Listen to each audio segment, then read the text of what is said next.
Welcome to Pen-y-Ghent. Saturday the 20th of May, flying, isn't it? And I'm heading to the Oxydales. I'm halfway between Skipton and Limestone at the moment, and this route I can say that I've never done before. Yeah, at least in this direction. I've never done it in the anti-clockwise direction.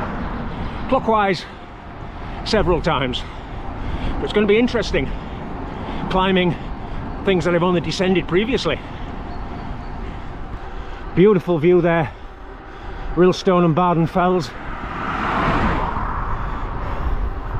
various crosses and obelisks on top, and in that direction is looking more towards Gargrave and Airedale, but we are heading towards Wolfdale.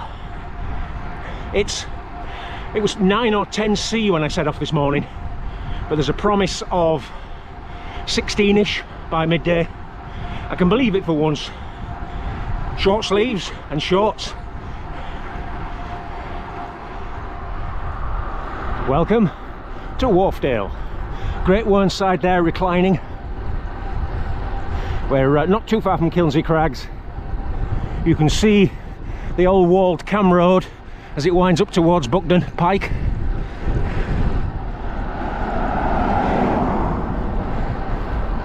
What a vista!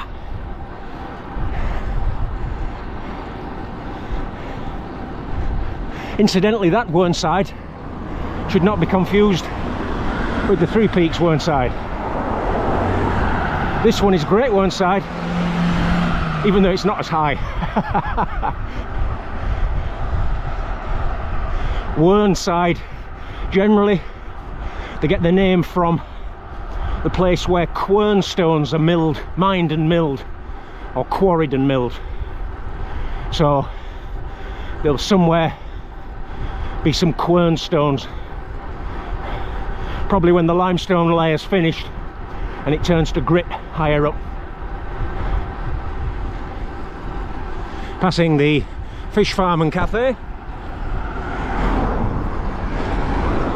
popular with the leisured classes, the Tenant Arms, and a nice glimpse of Kilnsey Crag.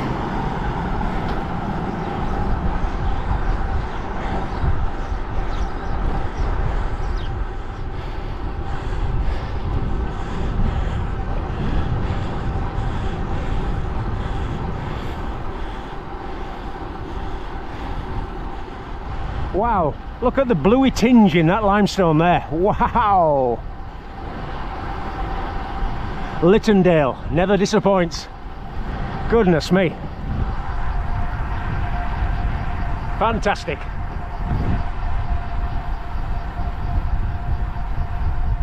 We're coming to the head of Littondale and the big climb. You can see a car there with reflections, and the big climb is up there. It's going to be interesting. Well, that was a bit of a pull, particularly the second cattle grid, and immediately after makes you work a bit. I'll get a view in a minute. I just need both hands. Here we are, Fountains Fell, Downbrook Fell, that beautiful U-shaped valley of Littondale, and we should get a glimpse, more than a glimpse, of Pen-y-Ghent in maybe a mile. Brilliant, fantastic weather. Whoa, whoa, just gets better, doesn't it? Pen-y-Ghent there.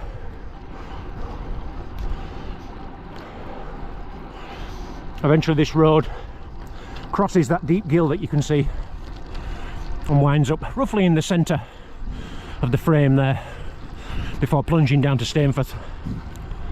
Oh, just fantastic scale. Just look at this.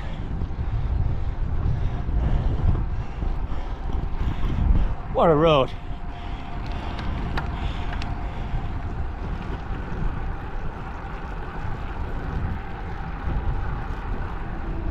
Nice dry descent, but there's quite a lot of gravel. I think it must have been washed out by the various heavy showers.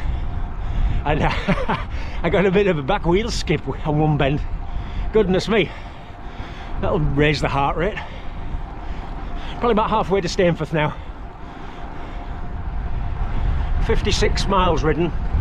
I'm between Settle and Rathmel. I thought about calling at the Settle garage for Coca-Cola and so on, but thought I'd push my luck a little bit and see how I go. I've got a new 1 litre bottle in the back cage on the bike, so I've got 1.75 litres for this ride, which is probably just pushing my luck a little bit, but I think it'll be all right. I think the ride's going to be just over 100, 101, 102, that sort of area. And yeah, it's sort of stretching a little bit what I said last week, but further to that, what I did last Saturday on the Burnsall ride, the last video I posted, I increased my carbohydrate intake from about 45 grams per hour, which I had been using, to 85. And yeah, I finished feeling great. Sunday morning I went out and I went over Home Moss and some other hills. Felt great again. Hello. And I thought, well, this is interesting because that patchy recovery I've talked about, admittedly after the very long rides, but it could well be due to insufficient feeding. I mean, when I look at that very hilly 103 mile 9,500 feet ride, the last few entries I made, I was pretty incoherent, struggling to make sense. I had all the sort of early warning signs of somebody with hypoglycemia. So I have a hunch that my metabolism isn't oxidizing fat like it used to. It's burning carbs preferentially, even at base pace, and I'm burning a lot more carbs than I thought. If that's the case, and this increasing to 85 grams per hour, which is what I used to race, a racing intake, if that does the trick, then I'll have a completely second wind on the longer rides. It was good on the last video too. There was a lengthy comment with suggestions from John. I'd like to thank him for that. It was on the same lines that I was thinking, so it's good to read it from somebody else. I do think that closer attention to carbohydrate, water and recovery protocols, which sounds posh, paying attention to those, I think, are more important than ever at this age. We're just momentarily climbing out of the Ribble Valley up to Rathmel.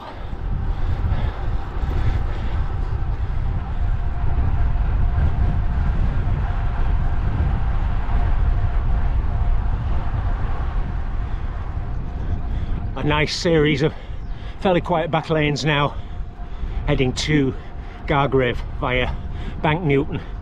Regular viewers will have seen these lanes in bits and pieces in the opposite direction when I'm heading out to the Dales. But it's a beautiful, absolutely peach of a day.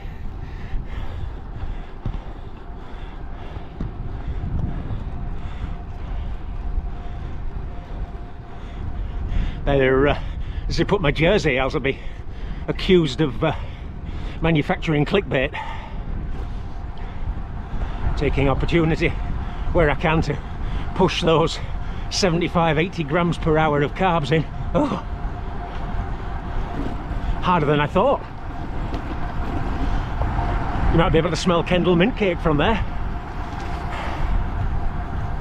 Bank Newton now, the Leeds-Liverpool Canal is just on my right, up there. Might get a glimpse soon, but that means I'm not too far from Gargrave.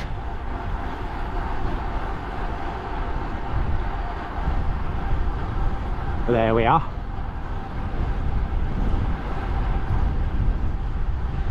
Heading towards Skipton now. Skipton bypass there, the road up on stilts. And I'll be heading roughly to the right for the busy and unpleasant, I think it's the A65 to Cross Hills. Well, that's 100 miles ridden, about a mile to go because I'm in my usual signing off place, and I think that's been a terrific ride. The weather, the scenery, the feeding strategy's been a bit of a challenge. I fell behind. I think I've averaged about 75 grams per hour, but I feel good on it. The real test will be how I feel tomorrow and into next week, but so far so good. So from this super duper Dales outing, it's goodbye, and see you for another edition of Clipping In before too long. Bye bye.